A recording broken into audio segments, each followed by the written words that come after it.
Ma'am Louie, is it right that ikaw din po mismo, you have been, you have experience po? To be Yes. exact, ma'am, ano po Mm. yun, ma'am? TB meningitis, tama po ba? Yes, TB sa utak. Kaya po Mm. bulag na po ako for 16 years. For 16 years. Sige po. But before we go dun sa pinaka-details, ma'am, para sa mga nakikinig po ngayon, si TB People Philippines po, ano po siya? Kailan siya na found? And then, bakit po tayo may ganitong advocacy, ma'am? Yes. TB People Philippines is an international group. It's created po from TB Europe Coalition. Mhm. At ako po ang unang-unang Asyano na naging miyembro po noon. And then, nagsabi po ang TB People, Ukraine, ang unang-unang TB People sa buong mundo na itayo ko po ang TB People Philippines. Unang chapter sa Asia. Mhm. Pang-apat po tayo. Mhm. And ang gusto po talaga namin is maiba yung perspektibo, hindi lang medikal na prioridad pero social din. Okay. Karapatang pantao ng mga nagkaka-TB. Mhm. Yes, ma'am. So, karapatang pantao ng mga may TB kasi ma'am, tama po ba? Kasi pag when we say ang isang tao ay may TB, parang medyo meron tayong negative ano diyan. Tama po ba, ma'am? Ang dami, Oo. sa social, sa pagtingin sa'yo ng tao, Yes, oo. sa economic status mo, paano ka magkakatrabaho kung may diskriminasyon. Tapos Tama. legal din kasi marami din tayong hindi ina-apply na pulisiyang pwedeng tumulong sa magkakaroon ng kalahati nilang ambaga. Ako bulag. Sa Mm. mga nagkaroon ng problema sa pandinig kasi nakakabingi po yung injection namin dati. So Mm. lahat ng parang ibalik ka sa ano, maging ano, productive ulit yung buhay mo pagkatapos ng trahedyang ganitong klaseng sakit. Oo po. So, paano po natin matutulungan ang mga Dabawenyo na nakikinig ngayon, ma'am, and to be specific, no? How can we help Mm. people na nangangailangan po ng treatment? So, for the first part muna is yung ating information tungkol sa DOH na programa kasi alam ng tao na lumang sakit na 'to pero meron pa rin po. Pang-apat po ang Pilipinas sa pinakamaraming may TB sa buong mundo. Hmm. At linggo-linggo pa rin po nagpapadasal na lang ako sa ating mga nauuna na sa atin dahil sa sakit na 'to. At libre pa rin ang gamot sa mga health centers. Ngayon po, may parating Mhm. tayong mga bagong gamot para sa mas madaling gamutan ng TB, anumang klase ng TB tulad Mhm. ng drug sensitive TB, yung 6 na buwan at po yung amin pong dalawa ni Victor na 2 taon inabot. May mga bagong gamot na po para dito. And Mhm. at the same time po yung paano mo masisiguradong yung local government ay makikinig doon sa mga bagong ginagawa ng loob at labas ng Pilipinas.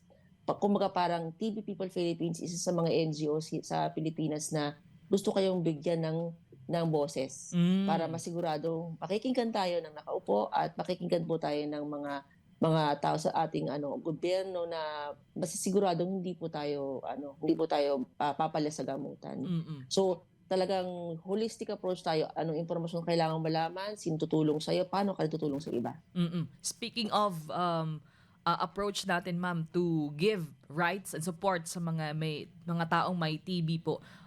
Sa pagtakbo ng panahon, ma'am, paano ba? Ano ba yung sitwasyon natin as of now? Is it parang may improvement, may development ba as to TB patients or still medyo may malaking problema pa rin tayo, ma'am? Sad to say, sobrang gano'n pa rin kasi ako, Mhm. naging ambassador po ako ng Pilipinas since 2010. So Hmm. nagpupunta na po ako sa iba't ibang bansa para po taguyod ng adbokasya at sabihin po na nangangailangan ng tulad natin mga bansa na kailangan natin ng tulong sa gamot, sa impormasyon, sa bagong bakuna. Mhm. At pagbalik ko po dito, gano'n pa rin po yung estado ng pamamalakad ng programa natin. Hindi po lahat ng sulok ng Pilipinas alam na may libreng gamot. Tapos kapagka po nadidiskrimina, sino tatakbuhan mo? Mhm. So, ano pa rin, napaka-sluggish in a way na na kailangan ko po talaga yatang magtayo ng grupo kasi po nagtayo ako ng grupo 2020 bago Bago lang. mag-pandemic. Kasi Okay. parang kailangan ko pang isipin ba't ako magtatayo ng grupo, Eto yun, ma'am. kumbaga, Eto po yung TB um, people, ma'am. maraming kumbaga difficulties. Mhm. Pero ang dami pong sumusuporta tulad po nitong aking presidente ng Tibay Davao. Talaga pong ano sila, naniniwala silang kailangan magkaroon tayo ng boses para alam ng mga nakaupo kung anong gagawin sa sakit na 'to. Sige, ma'am. So, Tibay Davao, si Sir Mm. Victor Tudod. Sir, dinhi sa Davao, sir, na atay gitawag nga Tibay Davao, sir. Please tell us about this po. Tibay Davao is an existing patient support group for 7 years sa usa ka facility nato diri sa gobyerno nga ang ginaatiman ang mga ginatawag natong multi-drug resistant na patient. And last year we have decided to officially register our organization. So mao ni siya ang Tuberculosis Advocate Insight Davao, ah, na mas ilado karon sa pangalang Tibay Davao. Unya in coordination in collaboration and partnership with TB people, uh, dako ang actually ang impluwensya sa grupo nila Miss Louie Cepeda Teng sa MUA para magparehistro isip kanang lehitimo nga organization sa SEC. And isa pod sila ang nag-encourage sa MUA karon na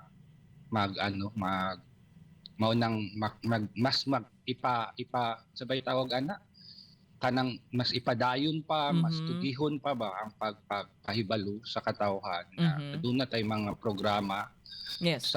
alang sa mga taong adunay TB na kini matambalan o kini sa dili dapat kahadlukan. Tama, sir. So, unsang ginahimo nato dinhi sa Davao, sir? Davao setting po. Mga programa, mga activities. Sa pagkakaroon, aduna tay gina-launch nga tawag nato TB hotline, kaning tuberculosis community hotline. Ang tawag ani nga koan is Call Ka Lungs, lungs as LUNGS. Oo. So ang mga tao pinaagi sa ato ang mga numero, pwede silang mo text or mo tawag para mutubag mi sa ilahang mga inquiries, pangutana kung unsa ning mga sinyalis sa TB, mao man ang usual na mga madawat. Unya asa sila moadto nga mga pasilidad para maka-avail sa libreng check-up o libreng pagtatambal. Yes po. Salamat po, Sir Victor. I think Ma'am Louie is still there. Ma'am Louie? Hi, ma'am. Yes, hello. Opo. I'm back. Ma'am, may nag-comment kasi sa live streaming natin, ma'am. May nagtatanong po si Claudia Kimco. She's asking po if ano raw po ba yung common signs and symptoms if ang isang tao ay may TB sa brain? Okay. So, there are cases na parehong baga at utak sabay magkakaroon. Pero yung akin naman, nakita na yung sa baga ko, paano siya, fibrosis lang. Ibig sabihin, nakalmot lang niya, pumutok pa agad kaagad. So, yung cases ng anumang parte ng katawan mo puntahan, parehong apat pa rin. Fevers na pabalik-balik for 2 weeks, weight loss, night sweats, at cough. Lahat yun dapat 2 linggo nangyayari sa'yo. 2 weeks So, akin straight. naman, wala akong cough. So, ano talaga, yung 3 lang. Okay po. Sige, I hope we answered your question, Ma'am Claudia Kimco, isang viewer natin, ma'am, sa live streaming. And of course, Yes. I know TB Philippines or TB People Philippines and Tibay Davao has been doing things to support our advocacy to TB patients, ma'am. Hindi natin pwedeng ikulong siya in just few minutes of our discussion. But if meron tayong chance, ma'am, next time maybe. But as of now, Ma'am Louie, Sir Victor, could you please invite yung ating mga tagapakinig, especially dito sa Davao, to those who need support, to those who need education maybe, kung Yes. ano yung bakit maganito, ganyan. Is this TB na ba? TB na ba to? O whatever. Kindly invite them po, Ma'am Louie, Sir Victor, saan kayo pwedeng makontak, Facebook page, etc. Okay, so for TB People Philippines, we'd like to just also plug itong aming comics if you see it. Tama ba yung framing ko, Vic? So si Victor is my, we call this once handling the dissemination of this material approved by DOH, DPCB, Healthy Pilipinas. At ito po ay composed of lahat ng gamot na ginagamit sa Pilipinas at buong mundo. At ito po ay, of course, approved ng ating DOH. And at the same time po, andito sa ilalim yung pinakabagong gamot natin para sa drug-resistant TB tulad ng nangyari sa amin ni Victor. Kasi lahat naman nag-i-improve. At we would like to make sure that all of you learn. Kasi hindi malayang ikaw o mahal mo sa buhay magkaka-TB. Alam mo dapat ang gagawin. Yes. Of course, Our website is TB People Philippines. Our website po is www.tbpeople.ph. And then Victor naman is also helping us with TB Free PH campaign ni DOH. At I'm very confident po with call ka lang si andyan po si Victor natin to answer all of your inquiries. Vic, ikaw na. Sir Vic? Okay po. Usbud lang nako ang imbitasyon ni Miss Louie. Kung aduna mo yung mga pangutana, may pahinungod sa sakit na tuberculosis, or any concern at that sa baga, usahin namin mga tawag outside tuberculosis, no? So we can do proper referral sa kung asa sila nga mga ahensya or mga pasilidad ng contact. Unya, kung aduna mo yung mga concern, pwede mo mag-contact ka namo sa mga smart users sa 0919 330-2202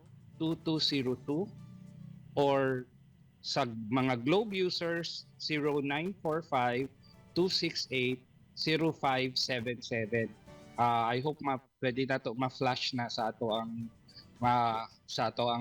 diri sa RMN DXDC kung posible ang kaning mga numero, and then natay mga daghang mga aktibidades nga ginabuhat sa karong adlaw mismo. I'll be going to two barangays para mag-conduct og kining TB awareness program, education program nga sa karong June 7 aduna tay migrant workers, so isa pud ta sa naimbitahan na para mag-promote sa ato ang mga activities dito sa SM Ecoland. So, amo mong ginaimbita kung naamoy panahon, please come. Yes po. Salamat, Sir Victor. Ma'am Louie, I would like to have you again next time. Siguro more on prevention, on TB, education matters about TB, ma'am, etc. etc. Maybe next time, ma'am, if time permits. Sure. Maraming salamat po for your time. Ma'am Louie, Sir Victor, thank you and more power Thank you so to much. TB People Daghang Philippines. salamat. Daghang salamat. Good morning, everyone. Yes po. Ato na kauban mga kasama, ang President and Founder sa TB People Philippines, si Ma'am Louie Zepeda Teng, o dinhi sa Davao ang ilang representative ug ang founder sa Tibay Davao, si Victor Tudtod. So karon, kung ikaw nga naminaw na akay gustong ipakitabang kalabot niini, andam pod ang DXDC mutabang nimo, mo assist nimo ngadto sa TB People Philippines, mga kasama usa ka non-government organization nga nag-advokasya may kalabutan sa tuberculosis.